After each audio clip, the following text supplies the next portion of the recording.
It's Maybe Blue. Today we're doing a breakdown of my latest single, Replica. So the story of the song actually started in 2022 when I was listening to a snippet of a song that later became Peace Sounds by James Ivy. He had just posted it on his story. I think he was opening for Porter Robinson, but I couldn't stop listening to it. I just really enjoyed the energy and how hype it was, but at the same time, kind of like it had like a reassuring energy to it. It felt like comforting as well as being hype. So I was inspired and I ended up making this demo in 2022.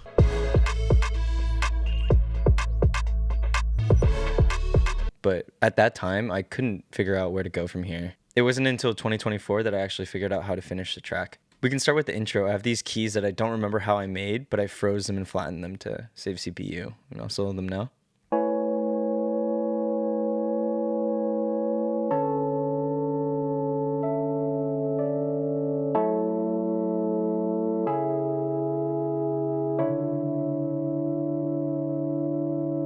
Yeah, there's a little tape stop at the end. But yeah, they sound really nostalgic. And so to add to that like nostalgic feeling, I have this pad.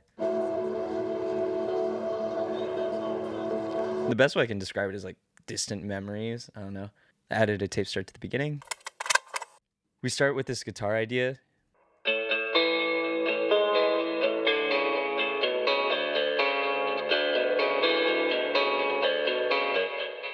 Yeah, I really enjoy how like twangy it sounds. And then we still have this key element and the bass guitar.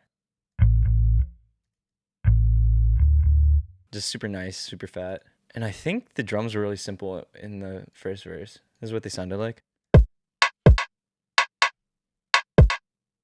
Onto the second half of the first verse, I added this chord stab. And then the guitar just goes up an octave to, create even more hype. And then I added this respace that I froze and flattened. And this is the introduction of the perk loop that I really enjoyed making. It sounds like this.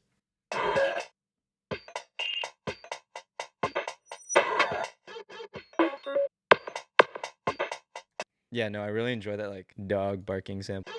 I don't know, it just adds kind of like this weird bounce to it. Altogether, that part sounds like this.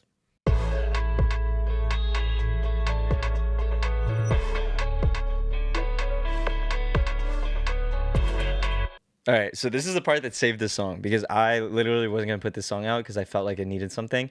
And one day I was just going through a contact library guitar and clicking through some like riff patterns. And my good friend he actually like said like, wait up, try this one, and it ended up sounding like this.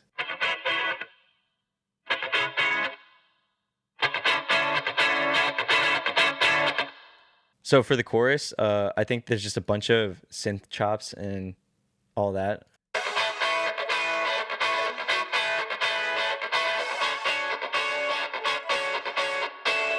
Then I added the 808.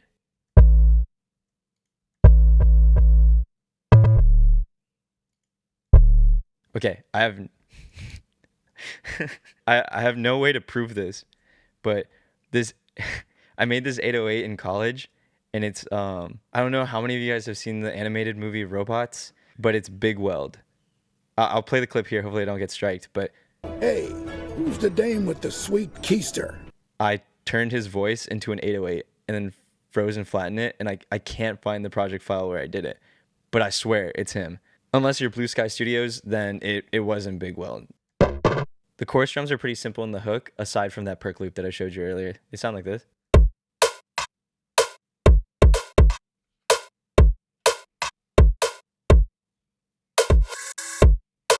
Verse 2 is pretty similar to verse 1, except I add in this lead sound that came during the chorus.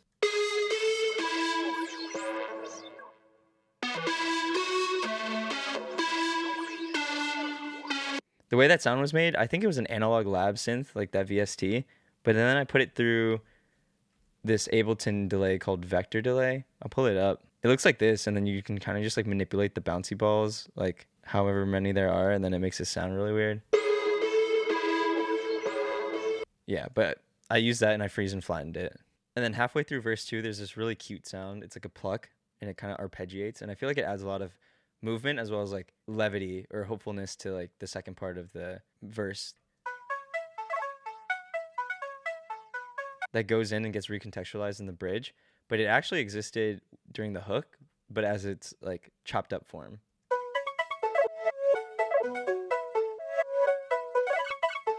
So that sound continues through the bridge, and the bridge sounds like this.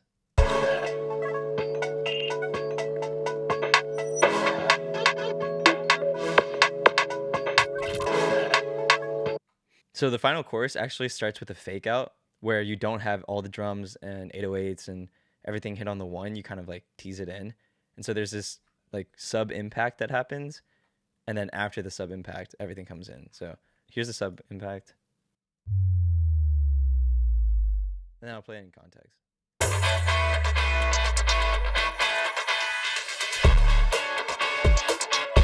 So it actually begins like one measure in to get like really hype. And then you saw this earlier in the breakdown for the first hook, but I really liked chopping it up right here to make it like stutter.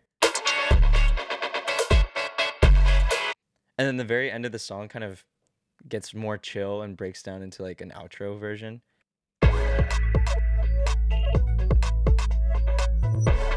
So at the end of the song, I actually reintroduced that chopped synth. And that kind of becomes the start of the show.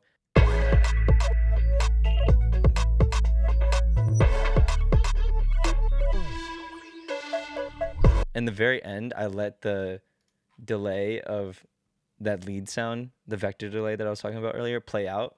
And so it gets all like wonky. Yep, that's it for the beat. I guess I can take you through vocals. Before I start showing the vocals, like the writing of this song is some of my favorite writing because it's super, super like cohesive.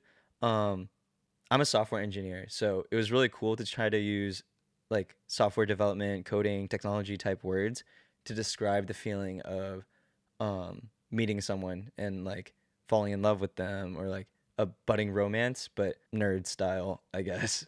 Yeah, shout out to those of you who understand all of the jargon I used during the song, but it was a cool writing challenge, and I think it really made the song unique. It's like a Matrix love song. Also, this song took so long to make because I had gotten a new mic. I just couldn't get it to sound good. It's like, I think it's empirically a better mic than the one I'm using right now, which is the Shure SM7B.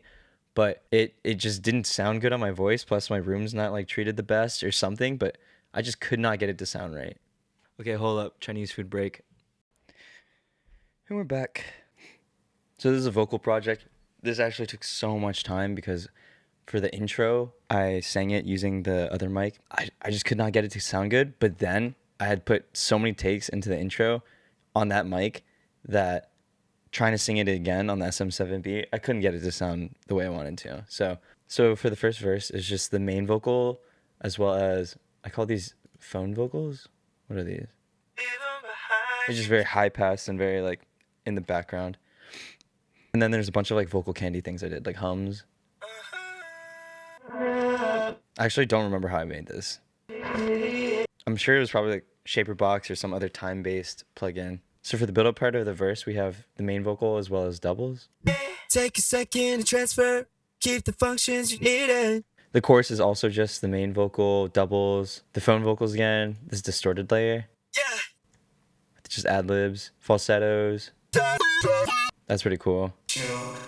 Yeah, I had a lot of these like textural like background vocal elements. I feel like it really makes it like spicy. So for verse 2, You're net optimized, reinforce the vertex and you'll find in time a sync.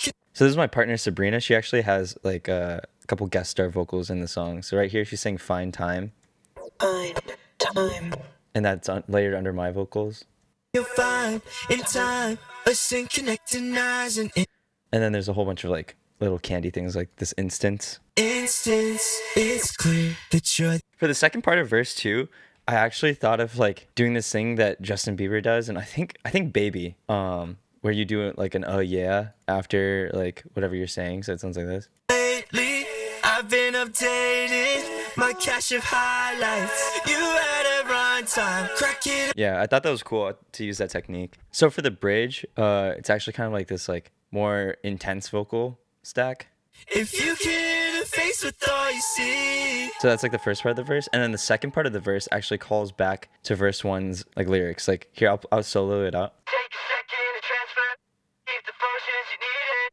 That's just all like the words from the first verse, but then that's kind of like the background. Recalibrate your slate, just wipe it clean. Refine all that you want, all that you need. I thought that was pretty cool. And the outro has just a whole bunch of harmonic takes, so it sounds like this.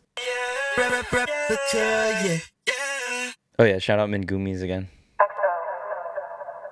And also shout out mintgumis for all of the art. Like all of the cool stuff you see is probably her doing. So well, that's basically it. This was a very Maybe Blue production heavy song. I think I was really happy with everything in the song in terms of like the pieces of it. And then I just sent it over to my buddy Corzana, and he kind of glued it all together and helped me with the mix. Yeah, no, guy's a wizard. But yeah, thank you for listening and watching. If you made it this far, I'll slap up here a preview of the next single. Yeah, thanks for watching. This isn't what I wanted. I got a feeling that I'm out of my mind. Go back to where we started. Surprise yourself with all the clues.